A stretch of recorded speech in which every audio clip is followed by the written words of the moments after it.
Russian President Vladimir Putin on Monday attended the week-long war games with Belarus that have demonstrated the Russian military's resurgent might and made neighboring countries nervous. Putin observed the Zapad West 2017 drills, tank attacks, airborne assaults and air raids that got underway Thursday at the Luzhsky range in western Russia, just over 100 kilometers about 60 miles east of Estonia's border. As part of the maneuvers, the Russian military on Monday also test-fired its state-of-the-art cruise missile at a mock target in the Central Asian nation of Kazakhstan, showcasing the weapon's extended range and precision strike capability. Some nervous NATO members, including the Baltic states and Poland, have criticized an alleged lack of transparency about the war games and questioned Moscow's intentions.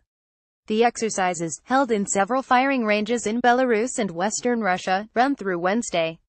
Russia and Belarus say 5,500 Russian and 7,200 Belarusian troops are participating, but some NATO countries have estimated that up to 100,000 troops could be involved.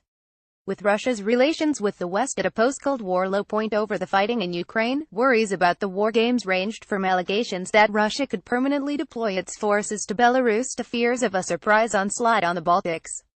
Russia and Belarus have said the exercises simulate a response to foreign-backed extremists and insisted the maneuvers don't threaten anyone. Their troops are fighting three invented aggressor countries, Vashnoria, Lubenia and Vesparia. However, the Baltic states, Estonia, Latvia and Lithuania, and Poland see the monikers for the made-up enemies as thinly disguised references to their nations. NATO has rotated military units in the Baltics and Poland and staged regular drills in the region, activities Moscow has criticized as a reflection of the alliance's hostile intentions. Russia and Belarus kept the stated number of troops involved in the drills just below 13,000, a limit allowing them to dodge more intrusive inspections by NATO in line with international agreements. The practice maneuvers nonetheless have put Russia's massive military mobilization capability on display. They also have involved various branches of the Russian military, including the Air Force's long-range bombers and missile forces. In a reflection of the drill's broad scope, they featured Monday's launch of the Iskander cruise missile, a new weapon that has drawn concern from the United States. The missile, launched from the Kapustin Yar firing range in southwestern Russia, hit a mock target at a range in Kazakhstan, some 480 kilometers nearly 300 miles away, according to the Russian Defense Ministry. The U.S. has accused Russia of developing cruise missiles banned by the 1987 Intermediate-Range Nuclear Forces INF Treaty with a goal to threaten U.S. facilities in Europe and the NATO alliance. Moscow has rejected the accusations and insisted it has adhered to the pact. The INF Treaty bans an entire class of weapons, all land-based cruise and ballistic missiles with a range between 500 and 5,500 kilometers 310 and 3,410 miles. The Iskanderm's stated range puts it just below the pact's threshold.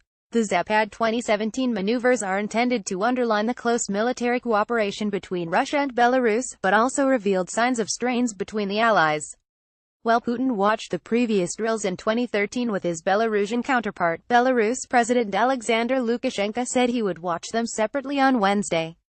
Lukashenko has relied on subsidized Russian oil and gas supplies and billions of dollars in loans to keep his nation's Soviet-style economy afloat. At the same time, he often has bristled at what he described as the Kremlin's attempts to subdue Belarus and force it to surrender control over prized economic assets. Lukashenko also has flirted with the West to try to reduce his dependence on Russia. His decision to dodge a joint appearance with Putin at the military exercises was seen by observers as an attempt to put some distance between Belarus and its giant eastern neighbor. Lukashenko is trying to mend ties with the West to get new loans, and the Kremlin's military games don't help that, Alexander Klaskovsky, a Minsk-based political analyst, said. Isakenkov reported from Moscow. Yurus Karmanow in Minsk contributed to this report.